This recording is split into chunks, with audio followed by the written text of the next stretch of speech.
Hi guys, welcome back to our channel. So இன்றைக்கி வந்து subsidiary books 2ல double column cash book sums வந்து பார்க்க போகிறோம். Enter the following transactions in Reshma's cash book with discount and cash columns 2013 January. So இங்கே என்ன சொல்லியிருக்காங்கன்னா Reshma அப்படின்றவங்களுடைய cash புக்கில் வந்து டிஸ்கவுண்ட்டும் கேஷ் காலமும் தனித்தனியாக போடுறோம். So double column cash book அப்படிங்கிறது கேஷு ப்ளஸ் டிஸ்கவுண்ட் நம்ம என்ன அலோவ் பண்ணியிருக்கோம், நம்ம எவ்வளோ ரிசீவ் பண்ணியிருக்கோன்னு இருக்கும் இல்லையா. ஸோ அந்த டிஸ்கவுண்ட்டுக்குன்னு தனியாக ஒரு காலம் போட்டு அங்கே ட்ரான்சாக்ஷன்ஸை என்டர் பண்ணுவோம். ஸோ இதுதான் டபுள் காலம் கேஷ் புக். ஓகேங்களா. ஸோ இங்கே வந்து பார்த்தீங்கன்னா 2013 ஜான்வரி மந்தோட ட்ரான்சாக்ஷன்ஸ் வந்து கொடுத்துருக்காங்க. ஃபஸ்ட்டு பார்த்தீங்கன்னா கேஷ் பேலன்ஸ் பார்த்தீங்கன்னா 18,500 rupees. ஸோ இந்த கேஷ் பேலன்ஸ் அப்படிங்கிறது ஓப்பனிங், இந்த வருஷத்தோட ஓப்பனிங் பேலன்ஸ், லாஸ்ட் இயரோட க்ளோசிங் பேலன்ஸை இந்த வருஷம் ஓப்பனிங் பேலன்ஸாக நம்ம எடுத்திருப்போம். ஸோ அதுதான் கேஷ் பேலன்ஸ் 18,500. நெக்ஸ்ட்டு பார்த்தீங்கன்னா கேஷ் சேல்ஸு 33,000. ஒன் பார்த்தீங்கன்னா பெய்டு டிராவிட் ருப்பீஸ் 15,850. சரிங்களா, நம்ம வந்து அவங்களுக்கு பே பண்ணிடணும். சரிங்களா, அந்த பேமெண்ட்டோட வேல்யூ பார்த்தீங்கன்னா 15,850. ஸோ கீழே பார்த்தீங்கன்னா டிஸ்கவுண்ட் அலோடட் பை ஹிம், அவங்க நம்மளுக்கு ஃபுல் பேமெண்ட்டில் டிஸ்கவுண்ட்டாக 150 rupees கொடுத்துருக்காங்கன்னு அர்த்தம். அப்போது இது ரெண்டையும் ஆட் பண்ணால் 16,000 வரும். ஸோ இந்த 16,000 நம்ம பே பண்ணணும். பட் நம்ம என்ன பண்ணுறோம் அப்படின்னா அவங்களுக்கு 15,850 தான் பே பண்ணுறோம். மிச்சம் இருக்க 150 வந்து நம்மளுக்கு டிஸ்கவுண்ட்டாக அவங்க கொடுத்துட்டாங்க. அப்போ இங்கே டிஸ்கவுண்ட் ரிசீவர் யாருன்னா நம்ம டிஸ்கவுண்ட் ரிசீவர், அவங்க டிஸ்கவுண்ட் நம்மளுக்கு கொடுத்துருக்காங்கன்னு அர்த்தம். சரிங்களா. நெக்ஸ்ட்டு பார்த்தீங்கன்னா sold goods to Maha and credit. So இது என்ன, கேஷ் புக்கு. சப்சிடரி புக்ஸ் 2ல கேஷ் ட்ரான்சாக்ஷன்ஸ் மட்டும்தான் என்ட்ரு ஆகும். அப்போ இங்கே கிரெடிட்டுன்னு கொடுத்துருக்கனால இது நோ என்ட்ரி. நெக்ஸ்ட்டு பார்த்தீங்கன்னா 12 cash withdrawn for personal expenses அப்படிங்கிறது என்ன, ட்ராயிங்ஸ் அக்கௌண்ட்டு. சரிங்களா. அப்போ ட்ராயிங்ஸில் வந்து எவ்வளோ 2,400 rupees வந்து எடுத்திருக்காங்க. இதுக்கு ட்ரான்சாக்ஷன் இங்கே போடணுமானா ஆமாம், கேஷ் புக்கில் என்டர் பண்ணணும். நெக்ஸ்ட்டு பாருங்கள் 15th அன்றைக்கி என்ன பண்ணியிருக்கோம், cash received from Manohar rupees 19,000, allowed him discount rupees 200. இங்கே என்ன பண்ணியிருக்கோம், நம்ம மனோகர் கிட்டேருந்து ரிசீவ் பண்ணியிருக்கோம். எவ்வளோ அமௌண்ட்னா 19,000. இங்கே அலோட் ஹிம் டிஸ்கவுண்ட் 200. அதாவது மனோகர் நம்மளுக்கு 19,200 பே பண்ணணும். நம்ம என்ன பண்ணுறோம், நீங்கள் 19,000 மட்டும் பே பண்ணுங்கன்னு அவங்களுக்கு நம்ம டிஸ்கவுண்ட் 200 கொடுக்குறோம். அப்போ இங்கே என்ன, டிஸ்கவுண்ட் அலோடு, நம்ம அவங்களுக்கு டிஸ்கவுண்ட் கொடுத்துருக்கோன்னு அர்த்தம். ஓகேங்களா. நெக்ஸ்ட்டு 17 பாருங்கள், paid salary rupees 12,000. Paid salary இங்கே எந்த நேமும் கொடுக்கல, அப்போ இது கிரெடிட் கிடையாது, கேஷ் ட்ரான்சாக்ஷன் தான். ஸோ இதுக்கு என்ட்ரி இருக்குது. Salary account debtor to cash account அப்படின்னு சொல்லி நம்ம என்ட்ரி போடுவோம். நெக்ஸ்ட்டு 26 பாருங்கள், draw a cheque for office use. Office யூஸுக்காக செக்கை வந்து எடுத்திருக்காங்க அப்படின்னு சொல்கிறாங்க. ஸோ அப்போ என்ன, செக் போட்டு பணம் எடுத்திருக்காங்க. இது வந்து உடனே கிரெடிட் அப்படின்னா இல்லை. செக் போட்டு என்ன எடுத்திருக்காங்க, பணத்தை எடுத்திருக்காங்க. அப்போ இது கேஷ் ட்ரான்சாக்ஷன் தான்.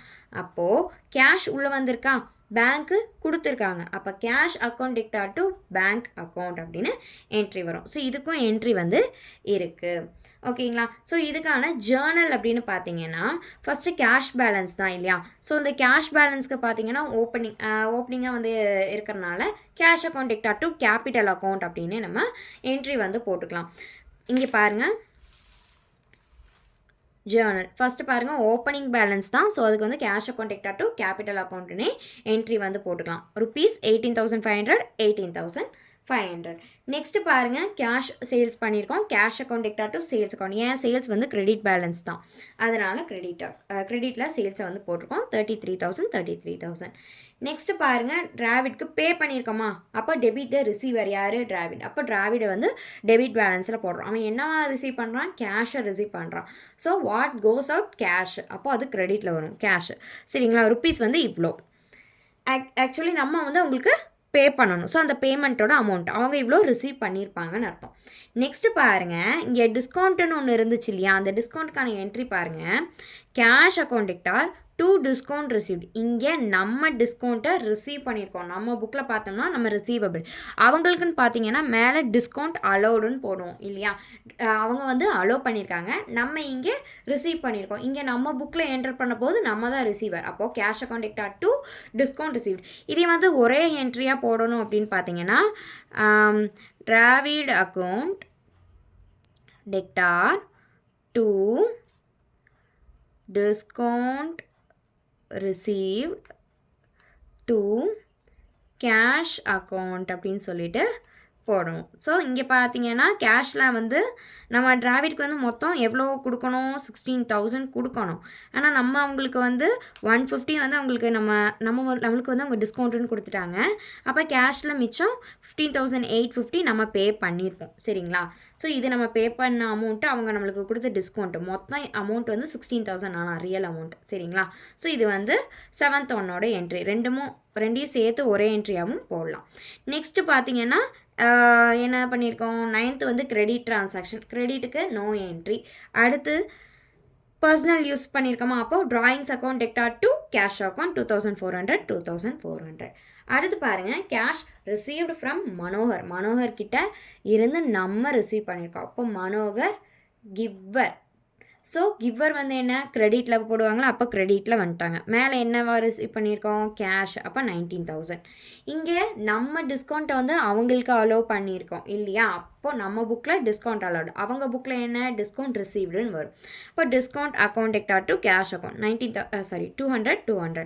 இப்போ இதை ஒரே என்ட்ரியாக போடணும் அப்படின்னா cash account Tector discount allowed account debtor to Manohar account அப்படின்னு போடுவோம். சரிங்களா. அப்போ கேஷில் பார்க்கும்போது 19,000, டிஸ்கவுண்ட்டில் 200, மனோகர் அக்கௌண்ட்டுக்கு மொத்தம் 19,200 இருக்கும். சரிங்களா. நெக்ஸ்ட் என்ன இருக்குது, salary, paid salary account debtor to cash account. அங்கே எந்த நேமும் இல்லாதனால இது கேஷ் ட்ரான்சாக்ஷனே நம்ம எடுத்துக்கிறோம். இப்போ 12,000.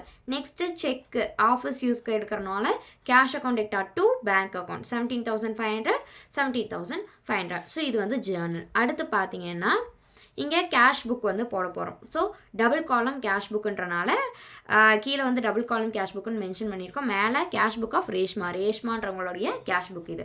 ஸோ அங்கே எப்படி சிங்கிள் காலம் கேஷ் புக்கில் வந்துச்சோ அதே மாதிரி தான் இங்கேயும் ஃபார்மேட் வரும். எக்ஸ்ட்ரா என்னென்னா டிஸ்கவுண்ட் அலவுட் டிஸ்கவுண்ட் ரிசீவ்டு மட்டும் ஆட் ஆகும். பாருங்கள், date particulars, RNR receipt number ledger folio discount allowed. அடுத்து நம்மளுடைய கேஷ் எவ்வளவோ அந்த கேஷ் காலம். நெக்ஸ்ட்டு பாருங்கள், இந்த side date particulars voucher number ledger folio discount received cash. So இதுதான் வந்து ஃபார்மேட். அப்போ இங்கே பாருங்கள் 2013 ஜானில் ஃபஸ்ட்டு என்ன பண்ணியிருக்கோம், ஃபஸ்ட்டு அக்கௌண்ட்டு இல்லையா. இங்கே எல்லாமே கேஷ். இது வந்து first account, second, third, 4th, 5th, 6th, 7th, 8th, 9. So 9 accounts வந்து இருக்குங்க. ஓகேங்களா. ஃபஸ்ட்டு பார்த்தீங்கன்னா ஓப்பனிங் பேலன்ஸ். அப்போ 2 பேலன்ஸ் B/D போன வருஷத்தோடது ப்ராட் டவுன் ஆயிருக்கு இங்கே. ஸோ அப்போ வந்து என்ன 18,500 அதோட அமௌண்ட்டு. நெக்ஸ்ட் என்ன பண்ணியிருக்கோம், கேஷ் சேல்ஸ் பண்ணியிருக்கோம். எவ்வளோ சேல்ஸ், அப்போது இங்கே வந்து கிரெடிட் சைடில் வந்துச்சுன்னா இங்கே டெபிட் சைடில் வரும். அப்போ இங்கே டெபிட் சைடில் போடும்போது 2 சேல்ஸ் 33,000. அடுத்து என்ன பண்ணியிருக்கோம், டிராவிட் அக்கௌண்ட்டா. அப்போது இங்கே என்ன டிராவிட் டு கேஷ் அக்கௌண்ட். அப்போ பை இங்கே வந்து டெபிட்டில் இருந்துச்சுன்னா இங்கே கிரெடிட்டில் வரும். அப்போ பை டிராவிட்டில் 15,850. அடுத்து பார்த்தீங்கன்னா டிஸ்கவுண்ட்டுன்னு ஒன்று இருக்கா. ஸோ இங்கே என்ன பண்ணியிருக்கோம், நம்ம டிஸ்கவுண்ட்டை ரிசீவ் பண்ணியிருக்கோம். அதனால் இங்கே ரிசீவபிளில் 150 போடுறோம். சரிங்களா. இது வந்து நம்மளுடைய ரேஷ்மாவோடைய புக்கு.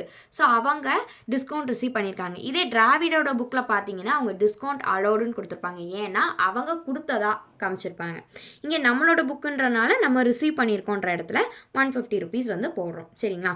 நெக்ஸ்ட்டு பாருங்கள், 9th ஒன்னுக்கு வந்து அக்கௌண்ட் கிடையாது. 12 drawings account debtor to cash account. அப்போ பை ட்ராயிங்ஸ் 2,400. அடுத்து என்ன 15th மனோகர். இப்போ மனோகர் வந்து என்ன பண்ணியிருக்காங்க, மனோகர்கிட்ட இருந்து நம்ம கேஷ் ரிசீவ் பண்ணியிருக்கோம் இல்லையா. இப்போது 19,200க்கு நம்ம 200 rupees நம்ம அவங்களுக்கு டிஸ்கவுண்ட் கொடுத்துருக்கோம். அப்போ டிஸ்கவுண்ட் அலோடில் 200. அதர் கேஷில் பார்த்தீங்கன்னா 19,000 வந்து வரும். நெக்ஸ்ட்டு வந்து என்ன பெய்டு சேலரி மொத்தம் எவ்வளோ 12,000. ஸோ அந்த 12,000. அடுத்து என்ன இருக்குது, ட்ரா செக் ஃபார் ஆஃபீஸ் யூஸ்க்காக செக் போட்டிருக்கோம். ஸோ அப்போது cash account debtor to bank account, அப்போ டு பேங்க்கில் 17,500. ஸோ டோட்டல் போடுறோம். இந்த டோட்டல் ஃபஸ்ட்டு போட்டுக்கிறோம் 200, இங்கே வந்து 150 ருபீஸ் இருக்குது. ஸோ இங்கே கேஷ் பேலன்ஸில் பாருங்கள், கேஷில் இந்த சைடு தான் டோட்டல் ஜாஸ்தியாக இருக்குது, 88,000 இருக்குது. ஸோ அதே இங்கேயும் போட்டுக்கிறோம். இங்கே வந்து பார்த்தீங்கன்னா 57,750 ருபீஸ் கம்மியாக இருக்குது. ஸோ அது by balance c d carry down. So இந்த அமௌண்ட் வந்து நெக்ஸ்ட் இயருக்கு February 1 நெக்ஸ்ட் மந்த்துக்கு வந்து என்னாகும், கேரி ஃபார்வர்ட் ஆகும். அப்போ இந்த அமௌண்ட் வந்து நெக்ஸ்ட் மந்தோட ஓப்பனிங் பேலன்ஸாக இருக்கும். சரிங்களா? ஸோ இதுதான் டபுள் காலம் கேஷ் புக். போன சம்மில் சிங்கிள் காலம் கேஷ் புக்கில் வந்து இங்கே சிபைடின்னு நான் போட்டிருப்பேன். அது சிபைடி கிடையாது, பிபைடி தான். சரிங்களா? ஸோ அதை வந்து மாற்றி வந்து நான் போட்டேன். ஸோ அதை வந்துட்டும் பார்த்தீங்கன்னா நீங்களே புரிஞ்சுக்கோங்க, அங்கே பிபைடி தான் வரும்னு. ஓகேங்களா? ஸோ இதுதான் வந்து double column cash book. Single காலம் கேஷ் புக் மாதிரியே தான். இங்கே என்ன டிஸ்கவுண்ட் காலம் மட்டும் எக்ஸ்ட்ரா ஆட் ஆகும். சரிங்களா? மற்ற எதுவுமே இல்லை. டிஸ்கவுண்ட் காலமுக்கு மட்டும் நம்ம என்ன பண்ணுவோம், எவ்வளோ டிஸ்கவுண்ட் நம்ம அலோவ் பண்ணியிருக்கோம், நம்ம ரிசீவ் பண்ணியிருக்கோம் அப்படின்றத பார்க்கணும். அவங்களோட என்ட்ரிஸை பார்க்கக்கூடாது. இங்கே நம்ம புக்கில் தான் நம்ம டிரான்சாக்ஷன் வந்து ரெக்கார்ட் பண்ண போகிறோம். ஸோ நம்ம சைடில் இருந்து தான் பார்க்கணும், நம்ம ரிசீவ் பண்ணியிருக்கோமா, நம்ம அலோவ் பண்ணியிருக்கோமான்னு. ஸோ அப்படி பார்த்து கரெக்டாக ரிசீவபிளில் எவ்வளோ வரும், அலோவ்டில் வந்து நம்ம எவ்வளோ பண்ணியிருக்கோன்னு என்டர் பண்ணிக்கோங்க. ஸோ இதுதான் double column cash book. For more videos நம்ம சேனலை சப்ஸ்கிரைப் பண்ணுங்கள். தேங்க்ஸ் ஃபார் வாட்சிங்.